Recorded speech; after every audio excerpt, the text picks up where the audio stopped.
Opmerkelijk nieuws over Nederlands meest gezochte crimineel Bolle Jos, Sierra Leone. De autoriteiten daar doen er alles aan om te voorkomen dat er informatie over hem naar buiten komt. En daarvoor worden zelfs journalisten betaald om hun mond te houden. Doen ze dat niet, dan volgen er bedreigingen. Het nieuws komt van John van de Heuvel.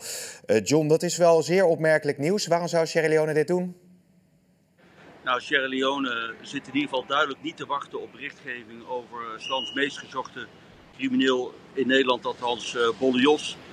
En het viel mij al op dat zeker sinds het bekend worden van zijn verblijfplaats in Sierra Leone er in het begin wel in de lokale media over werd gepubliceerd, maar daarna niet meer.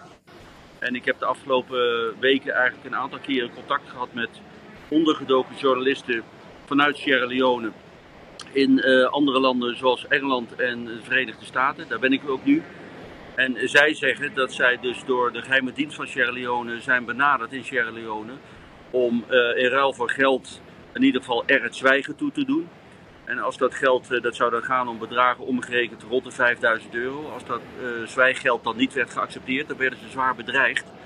En ja, op die manier is de hele berichtgeving over deze kwestie en de nadelige negatieve publiciteit over de president van Sierra Leone is in ieder geval de kop ingedrukt. Ja, en als de autoriteiten in Sierra Leone willen dat je als journalist je mond houdt, je zei het al even, hè, dat ze onder moeten duiken, dan hebben we het niet over klein bier, hè? Nee, kijk, de journalisten die ik heb gesproken, die zeggen ook van nou, het is gewoon levensgevaarlijk om tegen de instructie en tegen de censuur in van de machthebbers dan over dit soort kwesties te publiceren. En ik ben er wel van overtuigd op basis van de gesprekken met mensen die vanuit Sierra Leone ervaring hebben met persvrijheid bijvoorbeeld, of eigenlijk het ontbreken van persvrijheid. Dat die zeer serieuze zorgen hebben over wat er ten aanzien van hun veiligheid zou kunnen gebeuren, maar ook de veiligheid van hun families. Dus er zitten journalisten ondergedoken in andere delen van Afrika, maar als gezegd ook in de Verenigde Staten en in Engeland inmiddels. Die hebben politiek asiel aangevraagd en die maken zich grote zorgen over wat er op dit moment in Sierra Leone gaande is. Eigenlijk is het gewoon een narco-staat in optima forma.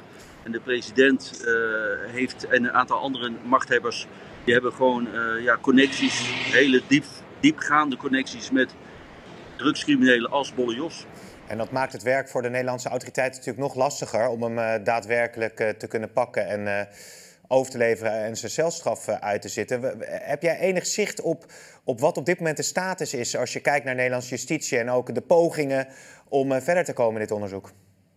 Nee, ik weet dat er op diplomatieke vlak wel pogingen zijn geweest om in contact te komen met de machthebbers of met de regering in Sierra Leone, onder andere met de minister van Justitie. Dat loopt allemaal heel moeizaam. Als er rechtshulpverzoeken of via diplomatieke weg verzoeken worden gedaan om informatie of om uitlevering, want dat formele verzoek is ook gedaan, daar wordt er niet of nauwelijks op gereageerd. En dat duidt ook wel op het feit dat men voor de buitenwereld ook wel suggereert in Sierra Leone dat men wil meewerken aan opsporingsonderzoeken vanuit Europa, vanuit Nederland, maar dat er in de praktijk heel weinig van terecht komt. En dat is natuurlijk ook zorgelijk. En zolang dat voortduurt, deze hele kwestie, blijft Jos Leidekkers daar eigenlijk ongemoeid zitten. En hij zit ook nog steeds in Sierra Leone, dat staat ook wel vast. Okay. En hoe lijkt hij zich weinig zorgen te hoeven te maken. Ja, dan is er nog een andere ontwikkeling waar jij al over hebt bericht. Het gaat namelijk over een kind en zoon van Jos Leidekkers. Want zijn ex-vrouw die probeert die zoon terug te halen. Hoe zit dat? Nou, formeel is het zelfs nog zijn vrouw, zijn echtgenote. Okay. Dat is een Nederlandse vrouw met Marokkaanse roots.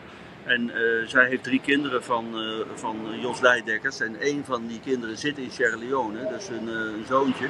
En zij wil dat kind heel graag terug, maar er wordt nergens meer op gereageerd. En zij maakt zich grote zorgen. En zij heeft nu de hulp ingeroepen van de Nederlandse autoriteiten, ook om te kijken of dat jongetje op de een of andere manier weer bij haar terecht kan komen. Maar net als voor Bolle Jos geldt hetzelfde als voor dat kind. Dat is een heel lastig, gecompliceerd en juridisch ingewikkeld verhaal. Dus, maar zij is echt van plan ook wel om voor het welzijn van haar kind te knokken. En dus ze is bezig met allerlei procedures om dat jongetje weer bij haar terug te krijgen. En zij zit momenteel in Dubai. Ja, en kun je dan verder nog iets, bijvoorbeeld bij de oppositie in Sierra Leone, iets proberen? Of zijn er andere ingangen om dichterbij te komen?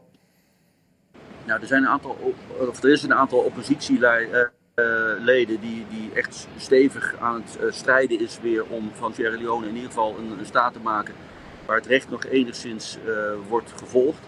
Eén daarvan, dat is Mohamed Mansour, daar heb ik de afgelopen tijd ook contact mee gehad. En die heeft beloofd ook de moeder van dat jongetje te gaan helpen. Dus ja, wat er in de praktijk allemaal van terecht komt, moeten we natuurlijk nog zien. Maar er zijn wel dingen gaande om te proberen in ieder geval om een omwenteling tot stand te brengen in Sierra Leone op het gebied van de rechtsstaat. Ja, samenvattend, John, een hard gelach natuurlijk voor justitie in Nederland. Dat ze al zo lang bezig zijn om meest gezochte crimineel van ons land zijn celstraf van 24 jaar te laten uitzitten. En dat je eigenlijk nu moet beoordelen dat het erop lijkt in ieder geval, als ik jou zo volg, dat ze daar niet heel erg veel voortgang mee maken. Nee, en dat is heel zuur. Dat is ook een voorlopige zure conclusie. Want justitie in Nederland heeft de mond vol van aanpak van ondermijnende criminaliteit. Daar doelen ze dan mee op verwevenheid tussen onderwereld en bovenwereld. Nou, het schoolvoorbeeld van ondermijnende criminaliteit zit op dit moment in Sierra Leone. En die maakt naar iedereen een lange neus. En dat is wel heel zuur voor het rechtsgevoel. Oké, John van Heuvel, dank voor je toelichting.